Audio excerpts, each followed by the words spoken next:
Salut les gars, le Traxxas OS est prêt à sortir. Qu'est-ce qu'on a fait? Très simplement, on a contrôlé les butées de direction de gauche-droite.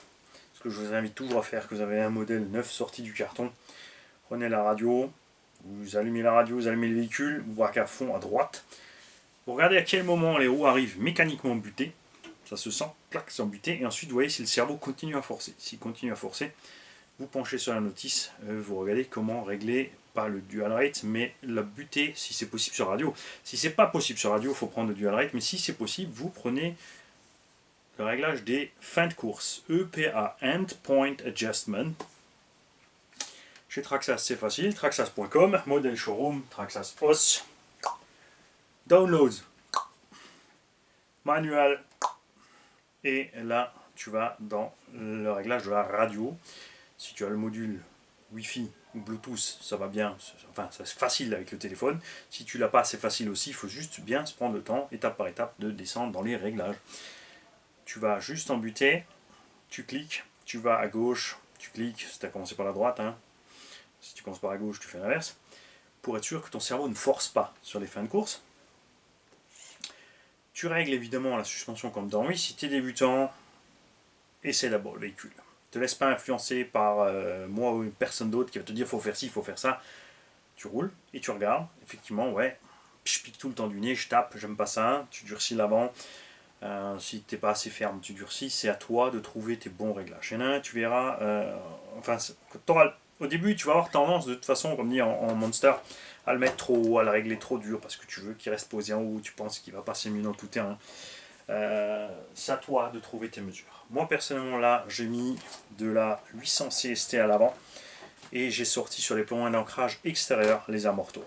Tu vois, je suis donc plus ferme que ce que j'ai montré dans la vidéo d'unbox et aussi dans la vidéo du grand blabla. Et à l'arrière, on a laissé origine mais on a redressé les amortos.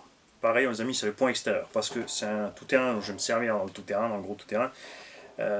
Donc j'ai pas besoin de coucher les amortos pour lutter contre le roulis. De toute façon, il va y en avoir, de toute façon, ça va baigner. C'est ce que j'aime au MT.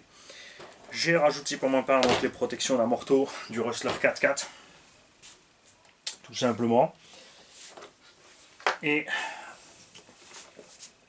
ceux-ci sont les Remo Hobby. Il existe qu'une sorte, donc quand tu les mets derrière, ça coince. Ça, c'est les origines Traxxas. À l'arrière du Stampede. Et regarde, ça passe sans problème. Ça touche pas le châssis. On est bon. Tu vois. Devant, tu vérifies. Tu vois, on est juste à ras avec le pneu. Ça frotte ici, ça force, mais pas plus. Donc là, on va protéger les tiges d'amorto qui se plient très vite. Ça, c'est un peu dommage. Ce qu'on n'a pas encore protégé là, c'est les capuchons d'amorto qui risquent de s'arracher. Donc tu peux acheter les options alu. Fonctionne très bien. Et sinon, l'autre chose que tu peux faire, qui n'est pas super esthétique mais efficace, c'est de brider le débattement avec un Rilza. Tu fixes ton Rilza quelque part en haut sur la toile d'amorto et tu rejoins le triangle inférieur pour, tu vois, éviter ça. Tu vois, là, je peux descendre plus, mais quand je fais ça, je tire sur l'amorto. Je suis embuté ici et tout, mais le flex permet quand même de tirer sur le capuchon d'amorto et tu peux arracher le capuchon d'amorto. On va d'abord une fois le rouler comme ça. Il faut voir si ça nous arrive avant de faire quoi que ce soit. Tout simplement. Tu vois? Je ne l'ai pas réglé plus dur pour faire des gros sauts, machin. Je vais aller sur la piste de Bicross, on va faire de l'appel contre appel. Il y aura des ratés, évidemment, tu ne peux pas tout anticiper. Il y a des moments où on va taper sur le châssis, on va partir de l'avant, de l'arrière. Mais il faut que ça reste aussi un test réaliste. Si on commence déjà à blinder les véhicules prééquipés, parce que j'ai mes petites habitudes pour prééquiper le véhicule pour qu'il lui arrive pas trop grand chose, ça ne sera pas un test réaliste. Et surtout, je veux que ça reste à la portée du débutant qui achète le véhicule, qui ne soit pas obligé d'acheter une tonne de matériel derrière encore plus. Tout simplement. Voilà. Donc les petites protections. Stampede 4x4. Est-ce que je peux avoir la référence? Non.